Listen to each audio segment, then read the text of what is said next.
guys, this is a package from Japan, and actually, yeah, well, from eBay and from Japan, and it's a new console. So let's have a look. Well, this should just be the console, it doesn't come with anything else, and I'll explain why in just a minute. So let's unwrap it. It's something I've been after for a long time, actually. I finally found one cheap. So, without further ado, you can probably see what it is already.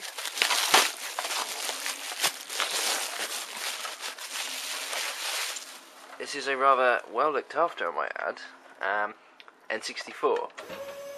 Well, what's good about this, what's fascinating about it, or indeed interesting about it, is that this is actually a Japanese N64. So previously I'd used one of those sort of region unlocking cartridges to play N64 games on my N64, but there are some games that just still don't work on it, and also it's impossible to capture video through conventional means with a PAL N64 running NTSC games, because the capture card expects a power signal when you plug in a PAL N64, and then when it converts to an NTSC game it just gets completely confused. So now I'll be able to capture directly from an N64 all my American and Japanese games, because this will actually run them all.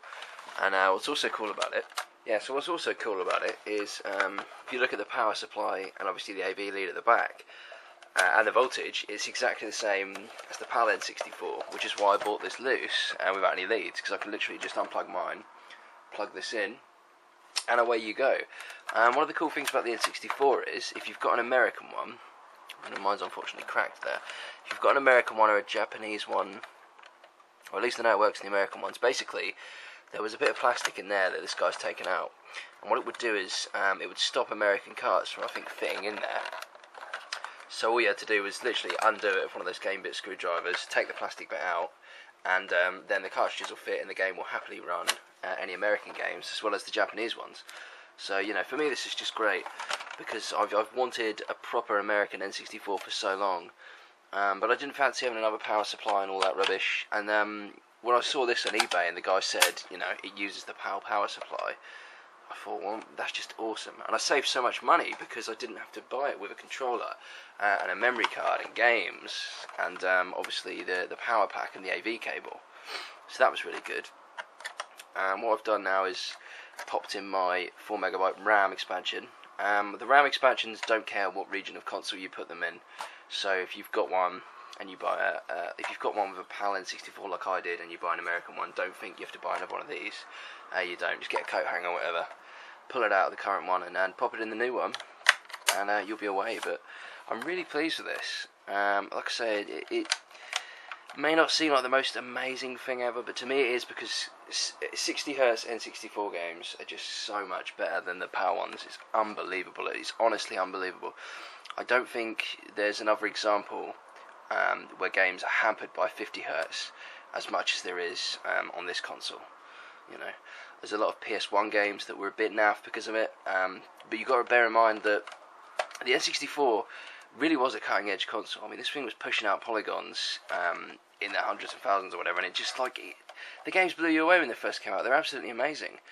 And I remember being blown away by Super Mario 64 and Shadows of the Empire and all that. But then years later, when I played the American versions, they run it. It's so much faster. It's unbelievable. It's almost like a different machine. It's like someone's hacked your N64 or modified it, or just, you know, stacked two of them on top of each other and given it twice the power. It's absolutely incredible. You know, I never realised, being a PAL gamer, that you could get smooth gameplay out of the N64, because you had the foggy graphics, the controls were sluggish, and, you know, the fog obviously is consistent across any region, because that's just a restriction of the hardware. They couldn't pump out a good draw distance on most of the games. But in terms of sheer speed, like I say, the American and Japanese games it's unbelievable. It will blow you away. It really will. So yeah, I can't recommend one of these enough. If you've got an N64, yeah, you can use like an action replay to play games from other regions, and like I said, you'll get away with playing a lot of games with that. There's a couple of exceptions. Banjo-Tooie doesn't seem to work on them. I think a couple of them have a problem with StarCraft 64.